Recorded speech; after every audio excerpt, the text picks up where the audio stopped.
안녕하십니까. 국민의힘은 정부의 북한 원전 건설 추진 의혹을 거듭 제기하며 문재인 정권을 압박하고 있습니다. 그러자 대통령까지 나서서 민생이 어려운 때에 정치로 대립을 부추기지 말라고 했습니다. 여기에 대해서 말씀드리겠습니다. 감사원 감사와 검찰의 수사로 드러난 북한 원자력 발전소 추진 의혹은 더불어민주당과 청와대는 물론이고 문재인 대통령까지 직접 뛰어들어 적극 방어와 설득에 나섰습니다. 그러나 오히려 의혹이 더 부풀려지고 있는 느낌이 듭니다. 여야의 주장과 논리의 앞뒤가 맞지 않는다거나 상대방에 대한 심한 공격, 힘으로 쟁점을 압박하려는 듯한 태도 등으로 오히려 악화될 염려도 있어 보입니다. 문 대통령은 1일 수석 보좌관 회의에서 제1야당인 국민의힘이 북한 원전 추진 의혹에 박차를 가하고 있는 데 대해 버려야 할 구시대 유물 같은 정치로 대립을 부추기며 정치를 후퇴시키지 말라. 가뜩이나 민생이 어려운 상황이니 정부와 국회, 여야가 지혜와 힘을 모아야 할 때라고 했습니다. 큰 일이 없는 보통 때 대통령이 그런 말씀을 하는 것은 있을 수 있는 일입니다. 그러나 국가적으로 심각한 문제를 앞에 놓고 있는 상황에서 더구나 국민들 대부분은 대통령 때문에 빚어진 일이 아닌가 하고 의혹을 갖고 있는 판에 정치하는 사람들만 꾸짖는 것 같이 들립니다. 민생이 어려운 판에 구시대 유물 같은 정치니 대립을 부추긴다느니 정치를 후퇴시키느니 하는 말에 공감하기에 앞서서 누가 누구에게 할 소리인지 반감이 든다는 것이 솔직한 심경입니다. 그렇다면 국정 총책임자인 대통령은 이 지경이 되도록 어디서 뭘 하셨는지 궁금합니다. 배 타고 수학여행을 가다가 진도 앞 바다에서 사고가 난 세월호 때에는 대통령은 뭘 했느냐며 박근혜에게 몽땅 책임을 뒤집어 씌우고 전국을 펄펄 뛰고 돌아다니던 생각 안 나십니까? 세월호 문제는 우발적으로 일어난 대형 해상교통사고였습니다. 그런데 우리는 원전을 없애고 북한의 원전 추진을 하는 문제 같은 것은 국가의 안위와 미래에 결정적인 영향을 미치는 중대한 안보 사태입니다. 더구나 국민들은 알지도 못하는데 그런 문제를 적과 비밀리에 협의, 거래, 결정을 한다는 것은 있을 수 없는 일입니다. 국가와 국민의 안위와 미래가 걸려있는 중대한 안보 사태가 벌어지고 있는데 야당이 떠들어대고 국민들도 내용을 알아야겠다고 하는 것은 지극히 당연한 일 아닙니까? 대통령, 정부 여당의 입장에서는 국민들의 오해와 의혹을 풀어주기 위해서 진지하게 설명, 납득시키는 노력이 필요하지 오히려 정치권을 꾸짖는다는 것은 옳지 않습니다. 국민이 정치를 불신하고 정치인을 못 믿고 대통령을 불안하게 생각하는 이유가 어디 있다고 생각하십니까?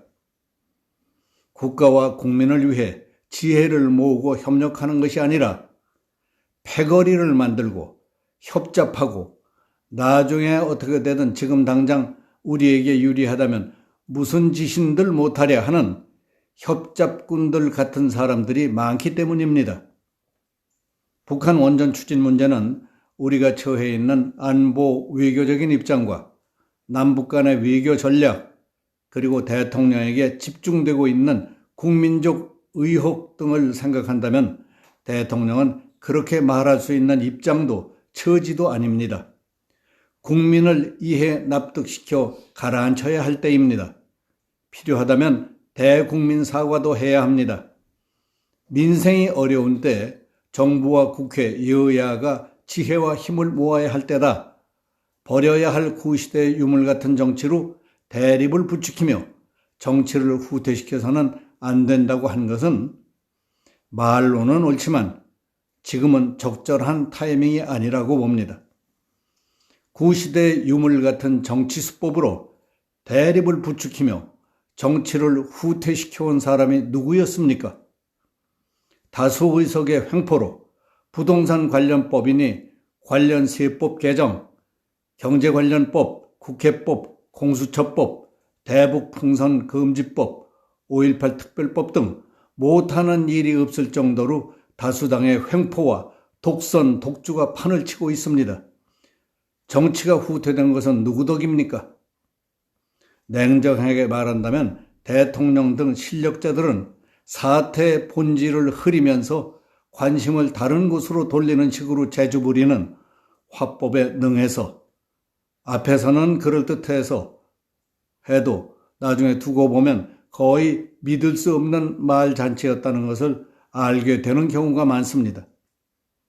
예를 들면 코로나19와 경제 침체 등으로 민생이 어렵다는 것과 북한 원전 추진 의혹은 전혀 관계가 없습니다.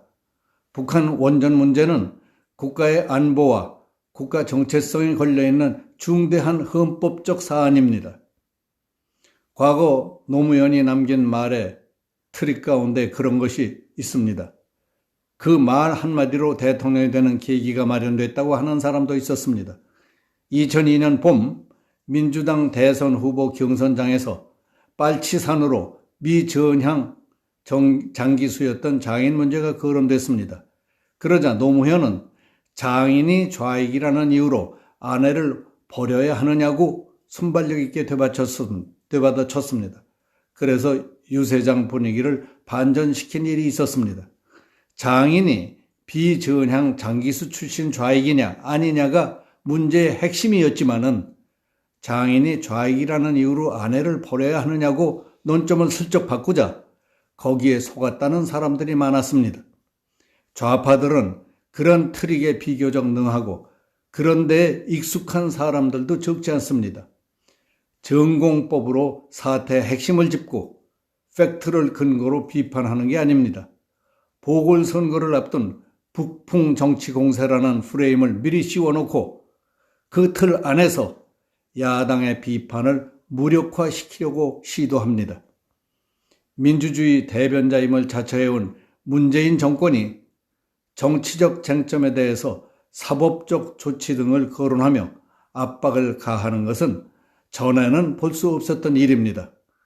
국민적 관심이 쏠린 정치 쟁점은 국정조사, 특검 등의 제도를 통해 진상을 밝히고 필요한 법적 조치를 취하는 게 올바른 해법입니다. 국가와 국민의 안위와 미래가 걸려있는 중대한 안보 사태에 대해 야당이 문제 삼고 국민들이 그 내용을 알아야겠다고 하는 것은 지극히 당연한 일입니다. 방법이 어떻든 대통령은 국민들의 오해와 의혹을 풀어주기 위해 자세히 설명, 납득시키는 것이 반드시 필요하고 올바른 해법이라고 생각합니다. 여기서 마치겠습니다. 감사합니다.